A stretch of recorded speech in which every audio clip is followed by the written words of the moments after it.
एकादशी की किताब आपके घर में हो तो 11 के महात्म्य में वो पढ़ लेना आप। उसमें लिखा है 60 वर्ष तक 1 लाख ब्राह्मणों को भोजन कराने से जो, ये तो पता उनको होगा जब ये ग्रंथ, आप मुझे लगता है नई बात सुन रहे होंगे। एक बार फिर रिपीट कर रहा हूं, आप सही सुन रहे हैं। इन दानों का इतना बड़ा महत्व है। आप ये मत सोचिए कि ये चला गया, कि दंड लग गया, कि यही चला गया, नहीं। इसलिए तो छोटी छोटी सेवा, मैं कभी नहीं कहता आपको कि आप 2 लाख दें, 1 लाख दें, थोड़ा थोड़ा सब में डिस्ट्रीब्यूट कर दीजिए। क्या कोई ये सब आके इकट्ठे होते हैं? इसमें सब है, इसमें गौदान भी है, इसमें गाय का भोजन भी है, जल भी है इसमें। मैंने आपको संक्षेप में सुनाया। एकादशी का उद्यापन भी है इसमें, द्वादशी भोजन भी है इसमें। इसमें वह भी है जो सब यात्रा के लिए कफन और लकड़ी की जो व्यवस्था की जाती है, उसमें 5 उपले डाले जाते हैं। उसी के लिए हमने बड़े गौशाला में एक मशीन लगा दी है गोबर की। थोड़ी इसकी अभी मोटर वोटर फूक गई है, थोड़ा टाइम नहीं दे पा रहे हैं उधर ज़्यादा। तो वह भी एक बड़ा सेवा का काम है कि लकड़ी बने और वह सब घाटों पर, शमशानों में बिल्कुल कुछ ना लेते हुए, और वह लकड़ी सबको जलाने का काम करे। ये छोटी बात नहीं है, इससे वृक्ष कटने से बचेंगे। और गाय के गोबर के उपले से वो अंतिम संस्कार होगा, कितना बड़ा पुण्य है। ये तो सोच ही बहुत आगे तक जाती है। तो क्या लिखा है, ये वाक्य आप लिख सकते हैं। यह 60 वर्ष तक 1 लाख तपस्वियों को भोजन कराने से जो फल श्रुति प्राप्त होती है, ये छोटी छोटी चीजें इतना प्रदानित कर देती है।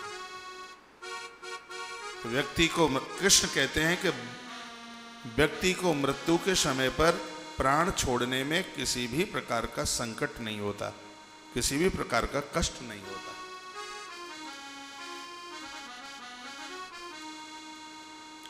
धर्मराज युधिष्ठिर ने कहा, भगवान यह एकादशी प्रकट कैसे हुई है बता दीजिए। तो जवाब दिया कि सतयुग में मुर नाम का एक दैत्य था, वह अत्यंत बलवान और भयानक था। उस प्रचंड दैत्य ने इंद्र आदि, वसु, वायु, अग्नि सब देवताओं को पराजित कर रखा था।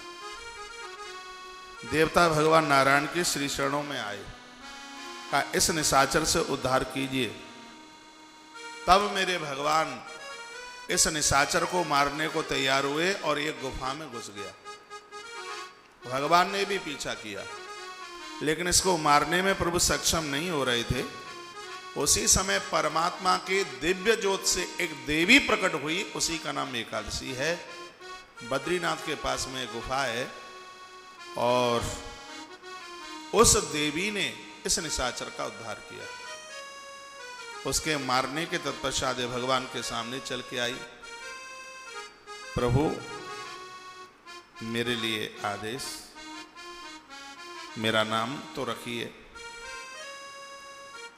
भगवान ने कहा,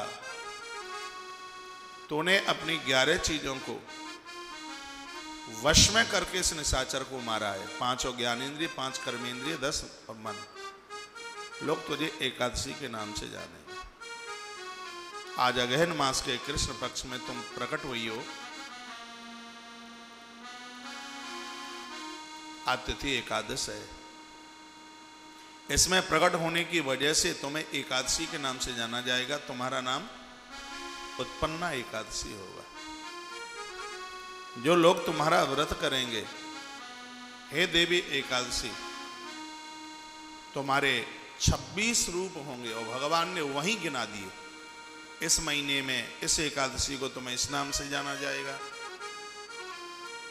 उस महीने में 2 रूप से तुम्हें ऐसे जाना जाएगा। सब भगवान ने उसी समय बता दिया। एकादशी की उत्पत्ति का है वृतांत युधिष्ठिर को सुनाया है भगवान ने। एकादशी पापों को नष्ट करने वाली तथा सिद्धि को देने वाली है। उत्तम पुरुषों को दोनों पक्ष की एकादशियां समान रूप से करनी चाहिए। कुछ लोग ऐसा कहते हैं एक कर लो, कुछ लोग कहते हैं कि एक बार भोजन करके कर लो, कुछ लोग कहते हैं कि सूर्य अस्त के बाद में भोजन कर लो। तो ये सब बातों का यहां वर्णन किया गया है। यहां पर यह बताया गया है कि एकादशी का व्रत जब तक आप दोनों ग्यारस नहीं करेंगे तब तक ग्यारस का फल नहीं मिलेगा। आपने दोपहर तक एकादशी करी और आप उसको नहीं झेल पाए, 2-4 घंटा करने के बाद आपने रोटी खा ली, उसका चौथाई फल मिलेगा। सूर्य अस्त के बाद में आपने रात को भोजन कर लिया तो उसका आधा फल मिलेगा। ऐसा ग्रंथ में लिखा है। आपने निर्जल एकादशी की है, पानी नहीं पिया, सूर्य उदय होने से पहले दूसरे दिन सूर्य उदय तक, पर निर्जला एकादशी है, आपने सूर्य उदय से पहले यदि पानी पी लिया है 1% भी दोष नहीं है। ग्रंथ में तो ये लिखा है कि आचमन के रूप में 6 मासा जल आप पी सकते हैं। 1 चम्मच में 2 मासा आता है, 3 चम्मच मुख में डालें आप, पूजा में बैठेंगे तो भी तो आचमन करेंगे, उससे निर्जला एकादशी का व्रत खंडित नहीं होगा। 6 मासा यानी 6 ग्राम, 6 तोले आचमन के रूप में। होठ सूखे जल होठों पर लगा सकते हो, कंठ सूखे तो आप कुल्ला कर सकते हो। इस प्रकार से यह आपकी निर्जला एकादशी पूरी हो जाएगी। सूर्य अस्त के बाद में आप जल पी लेते हैं रात्रि को, तो आपको ऐसी बात नहीं है पुण्य ना मिले, पुण्य मिलता है। और कहीं आपने 24 घंटे निर्जल होकर के निकाल दिया है, यहां तक पढ़ा गया है कि 12 वर्ष तक एकादशी करने का जो पुण्य है उतने फल की प्राप्ति होती है। निर्जला एकादशी इतनी कठिन है। मुझे दोनों टाइम कथा करनी है और बोलने में कंठ सूखता है, फिर भी भगवान को प्रार्थना की है कि प्रभु इस निर्जला एकादशी को ठीक से पूरा कर देना।